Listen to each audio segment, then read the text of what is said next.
And now, in the papers, as usual, as I promised, lots and lots of Trump. Trump accuses Obama of a new Watergate plot, says the Sunday Telegraph. They've also got the story about trading that you're listening to on the news there. T-levels, the Chancellor wants to talk about rather than A-levels. And there's the Sunday Times, again, a rather unsettling, unpleasant picture of Donald Trump with his tie blowing up against his comb over, and then Chancellor's £60 billion Brexit fighting fund, it claims. Lots to talk about there later on the programme. There's the Observer, an interesting story here about a watchdog looking into claims that to drill down into voters, information and privacy laws are possibly being broken.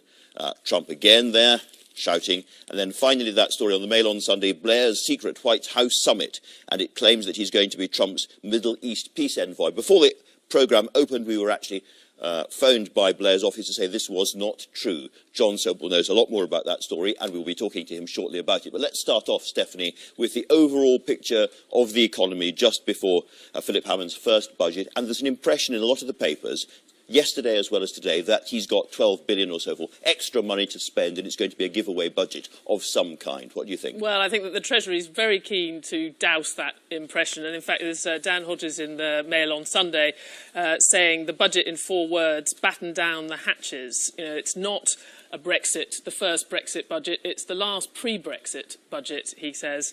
And the Chancellor is going to be very keen to, if there is a bit more room for manoeuvre, and there probably are going to be a few more billions in his... better than expected tax receipts, the economy doing slightly better than projected. The growth forecasts are going to be revised up from what we thought even 3 months ago, because the economy has done better. Tax revenues have been coming in.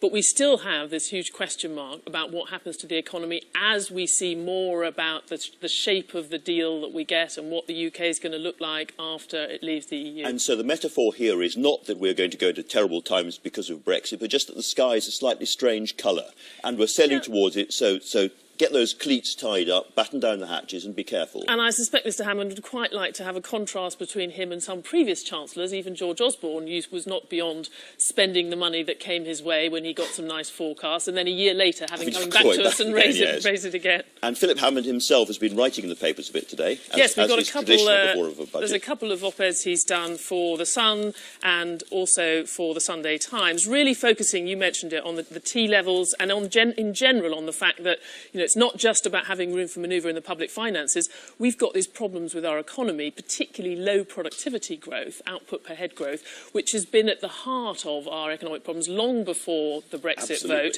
And training and skills is one of those areas that keeps coming back. And this is going to be another budget that promises to do something about that and make us give proper routes to people who are not just going to go the academic route, but the training route. I think I would say I like the idea of this, but I've been chairing an inclusive growth commission over the last year for the Royal Society of Arts, going around the country taking evidence on what could really solve some of these problems. They agree on training and skills, but it's not just about money. Everywhere across the country says we need to have more freedom to make this right for our place. It has to be delivered locally. Well, it has, and I think we just need a new relationship between the centre and local, not just here, but on social care, all those things. And at this moment, Helen Lewis, former boss of the Treasury, Sir Nicholas Macpherson, wades in with a U-turn on death taxes, as they... Well, I think it's a really interesting piece in the FT. One I think is fascinating about it is he said, you know, he's worked on 34 budgets, and they've all had productivity and growth as a theme. And during all that time, the growth rate has remained stubbornly unchanged at 2.25%. And, you know, we're political journalists, we take our excitement where we can get it. But, you know, the fact is that actually the tax take tends to move around, but often the story of budgets is how little changes. And I think this is an interesting one. We've been talking about social care and the death tax, and actually those big decisions that we have to make about an ageing population are still being slightly kicked down the road. Because with the triple lock, pensioners are still pension households, are the only households in the country who seem to be doing better and better and better. Everybody else is having a hard time. And as you say, we are all ageing. We can't help it. And that makes big problems for the Treasury. Yeah, and then we've also got Labour's response here. So the interesting thing about John McDonnell writing here in the Sunday Mirror is he's got a series of policies that are individually popular. You know, renationalising the railway. Actually, there's quite a lot of support for capping energy prices at £10 an hour minimum wage. The question is whether or not that adds up to a package that people like. And can they pay for its credibility? Now, John, let's talk about President Trump and those tweets. What a story. Extraordinary.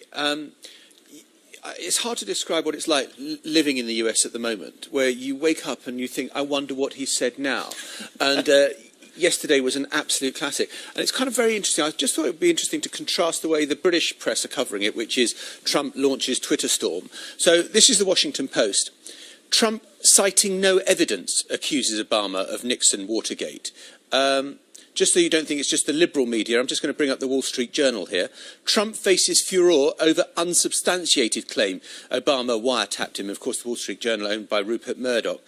We can carry on. The LA Times now. Citing no evidence, Trump accuses Obama of tapping his phones during the election.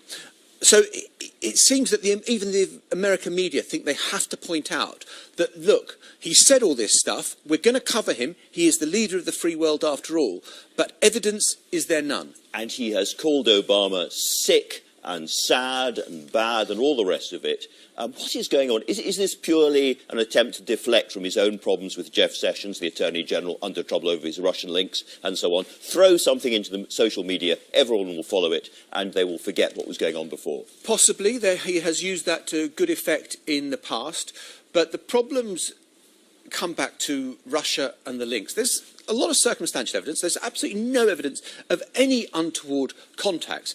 But it is just so strange. I mean, the joke going around Washington at the moment is that the Russian ambassador, Kislyak, is the most boring man in the city. Why? Because no one ever remembers meeting him.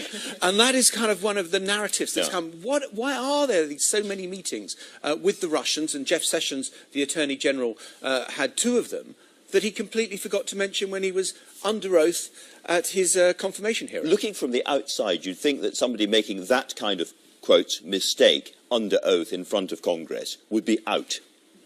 Well, to use the verb that got currency this week, he has recused himself from any investigation into the links.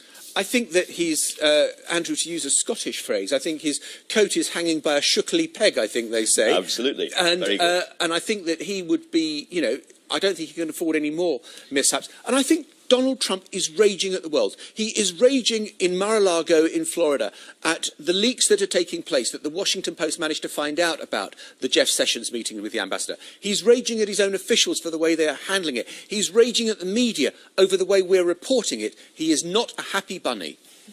Stephanie, you've been following this story too. It is one of the most extraordinary moments in modern American political history. We've never had a president behave like this. And I think the Russia thing is the weak point, because it's also the area where he is so far at odds with everybody in his party, everyone in Washington. And it's hard to overestimate sort of how esoteric, how odd in the US context his support or his favourable comments about Russia are. There's almost no one in Congress in either party that has actually had this favourable view of President Putin, and it's the thing that his own party finds hardest to swallow. So the fact that these meetings and everything else just keep coming back, you can see why it riles him. Now, what we haven't talked about enough, probably, at sort of London News Central for a while is the Northern Ireland elections, because that has been a very, very important shift in Northern Irish politics. Sinn Féin up, the DUP down. Helen. Yeah, I think it's a huge omission, and actually it was a big omission from the Brexit campaign as well. You know, Northern Ireland got so little coverage. We worked on an edition of the New Statesman with Gordon Brown, and he said, well, I just can't believe this isn't at all being discussed on the mainland. But the results are interesting. So the Stormont Assembly has gone down in seats anyway, so there was a shrinkage and a contraction. But the big story is the fact that the Unionists, for the first time, don't have an overall majority. Now, that has a couple of interesting effects. Sinn Féin's current position is, you know, we don't want to work with Arlene Foster, the DUP leader, whose cash for ash scandal is what prompted this whole election. So there's the possibility of another election in 3 weeks. There's a possibility of direct rule from Westminster. And I think, as Adam Bolton's saying here, you know, while all eyes have been on Scotland and whether or not they'll have another referendum, actually, you know, Northern Ireland might have one foot out the door. It's a thoroughly interesting piece, this, isn't it? Because he's saying that in due course, Northern Ireland might leave the Union over all of this eventually. And at that point, if Scotland goes to, England faces a kind of Celtic union of Scotland and Ireland to the north and west, a completely different kind of country. Yeah, and an absolutely unintended consequences of Brexit might be to say that if we leave the customs union, we're leaving the single market, then actually what you have to do is put in custom checks at ports on the island of Ireland. And that increases the idea that it is one unified whole. So something that got almost no discussion at all has become a huge political issue. Helen, you mentioned the word Brexit. Stephanie, there's a very interesting piece by Andrew Rawnsley here in The Observer. We have a lot of things building up here, but he does make a good point that we've ended up, Theresa May, who was supposed to have a reputation for being the cautious, the careful, the vicar's daughter, is actually setting up quite a few gambles in the way she's positioned herself in the government going into these Brexit negotiations. And as he points out, there's a gamble that the economy will stay okay, and she doesn't need to have an election anytime soon, she'll still be all right, that the deal will somehow be politically tolerable, and that everything else will also work out, when in fact we might have thought she'd be lowering expectations around that deal, telling people, you know, this is going to be difficult, and reminding with people. A wild gambler's glint in her eye. That is an image I haven't seen before. Well, the idea that we're not being prepared for the idea that this is going to cost us money, and that could be a very risky strategy. Now, John, I want to turn to the other story of the day, which is Tony Blair, Donald Trump's peace envoy in the Middle East, ? Answer no. Answer no. Jared Kushner, who's Donald Trump's son-in-law, is meeting all sorts of experts as they try to formulate a Middle East policy that makes sense. And you can watch the trajectory of the way they've been trying to formulate policy. The embassy was going to move to Jerusalem, now it's not. The Israelis could build settlements, well, maybe that's not such a good idea.